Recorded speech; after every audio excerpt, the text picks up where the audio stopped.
All right. Hi, everyone.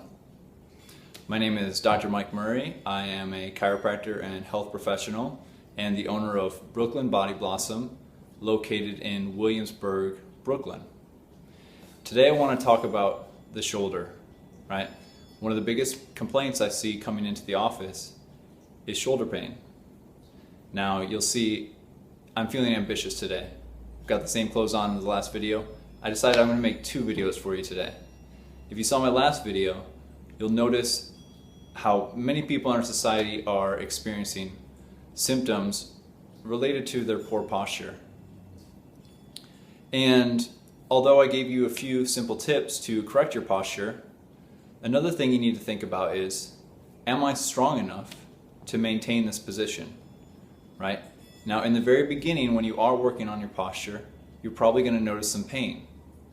The postural muscles are very different from what we call a phasic muscle. A phasic muscle would be your bicep, right? The bicep contracts and relaxes, contracts and relaxes. Your postural muscles are a lot different. The postural muscles have to be slightly on. Now, I know I talked about in the last video that the shoulder should be relaxed. Certainly the muscles should be relaxed, but there is a underlying contraction that's happening there that's allowing the person to remain in an upright position. So I'll often compare it to a deadlift, right? When you do start working on your posture, things are going to be a little sore, you're going to get tired, you're going to fatigue, and you're going to go back into this rounded position. That's okay. You just notice and you practice the upright position. And like I said, I compare it to the deadlift. You're not going to go to the gym and pick up 300 pounds on your first day. If you are, call me. I'm still looking to pick up 300 pounds on my first day. But you get the point, right? It's going to take time to work up to be able to lift 300 pounds. So speaking of strength, today I want to talk about the shoulder and shoulder strength. Now, one of the biggest things that I feel is important when it comes to shoulder strength is having strength in every range of motion. Very often we see people come into the office with shoulder pain because they're weaker in some areas versus others. So the shoulder has developed imbalances, right? For instance, you know, a fellow might just does bench press all the time. And he's really good at bench press. I don't blame him. I would do bench press all the time if I was better at it too. But he's lacking in his pull-up. So we need to start to correct some of these imbalances. So today I'm going to talk about the different ranges of motion in the shoulder and then some simple exercises that you can do at home actually with some very basic equipment that's going to help you develop really balanced strength in the shoulder. So first I'm going to break it down into 2 movements. It's called the push and the pull. Very simple, right? Now we're going to subdivide that push and pull into the different directions. So we would have what's called a vertical pull, right? You're pulling the body up vertically. We would also have what's called a horizontal pull. So lying flat parallel to the ground and pulling yourself up. We also would have a vertical push, so holding a weight and pressing it overhead. And then of course the horizontal push, similar to a push-up. You can break this down even further, right? And we can actually have what I would maybe term a vertical push from below. So arms here and pushing down, right? So this would be like pushing your weight up, kind of like in a dip position. And then there would also be a vertical pull from below, meaning lifting a weight up to the chin, all right? So if you had real basic equipment at home, you can start to accomplish some of these movements. And my recommendation is that, you know, you should be able to push yourself off the ground, meaning doing a push-up, as many times as you can pull yourself off the ground. So you should be equally strong in your horizontal push as you are versus your horizontal pull.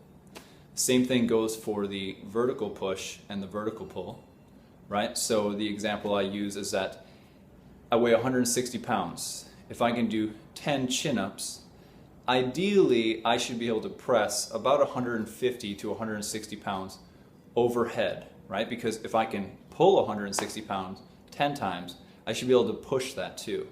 Most of us are stronger in one movement and weaker in the other, and that's why we end up developing pain. So you'll see I have some equipment here in the background. I'm just going to show you some really quick exercises, some things you can do at home. All of this stuff is scalable, so we can meet you where you're at and help you develop a plan that's going to work best for you. I work one-on-one with my clients, helping them develop strength, functional fitness, functional strength, with the goal being how can you move your body efficiently and functionally in the comfort of your own home. I don't always have time to go to the gym. I don't always like going to the gym. And if I can get a workout in at home, I'm going to be pretty happy. So that's one of the things that I'm hoping to share with you guys. I hope you enjoy the information in this video. I hope it's not too long for you. And thank you for watching thus far.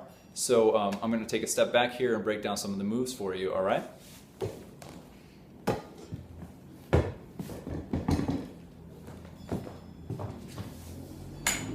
So in this example, we're going to start with the vertical pull and the vertical push. Now, you'll notice I have this titanium device here, pull-up bar, and I'll put a link in the bottom of where I got this. This actually breaks down. It's very lightweight. You can take it to the park. This isn't something I recommend for everybody. There's actually this great device called the Ultimate Pull-Up Bar. It goes right over the door frame, takes a second to install, a second to take it down. It's very in and out, so you can hide it under the bed or hide it in the closet. And that is a great device to start to learn how to do a pull-up. So my vertical pull, ideally, I'm just going to be hanging, full suspension, and then just pulling myself all the way to the chest. Right? Very simple. Now, if you don't have a pull-up, there are many different ways you can scale the pull-up. I like to teach people with a chair. You can put your feet on the chair and essentially stand up to the bar and then lower yourself down, and you're using the feet as an assist. That's something I would rather show you in person instead of on camera here. Okay, the next thing we're going to talk about is a vertical push. Now, this would be difficult to accomplish at your house without some sort of weights. You could compare it to a handstand push-up, but that is quite a complicated movement, and I don't recommend trying that without some supervision.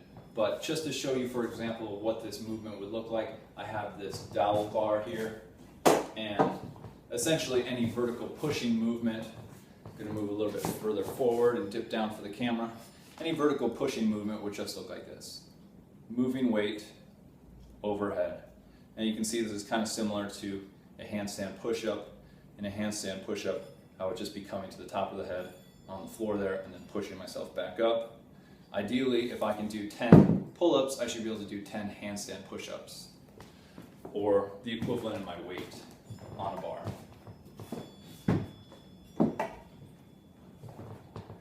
The other two movements that we discussed were the horizontal push and the horizontal pull. Again, so many different ways that you can break down the pull-up, or the push-up, sorry. But, nice straight plank position, lowering myself down all the way to the ground and pushing back up. That would be our horizontal push. And then we've got the horizontal pull. Again, if I can do 10 push-ups, 20 push-ups, I should be able to pull myself off the ground 10 times, 20 times, respectively. And that's going to look something like this. Again, I'm in that nice straight plank position like I was in the push-up, and I'm just pulling myself all the way to my chest, lowering myself down slowly, and voila. And this is a great device that you can get on Amazon. It's $27. You can hook it up to the Ultimate Pull-Up Bar.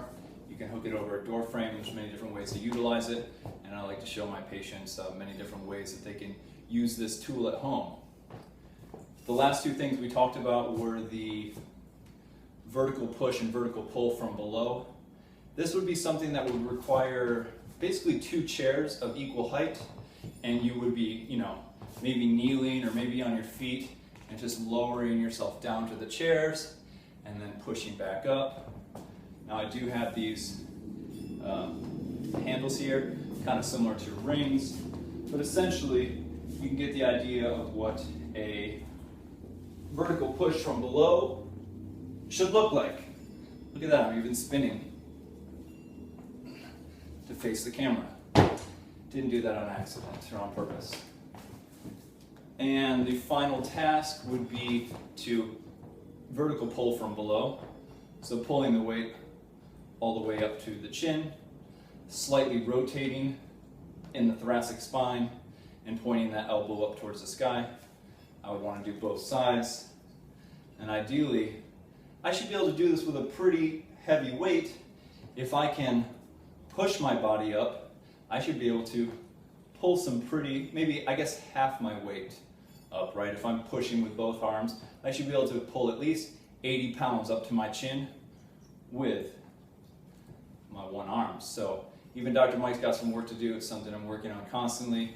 I would love to share some more tips with you on functional fitness. Again, my name is Dr. Mike Murray, and I'm the owner of Brooklyn Body Blossom in Williamsburg, New York. Thanks for watching, everyone.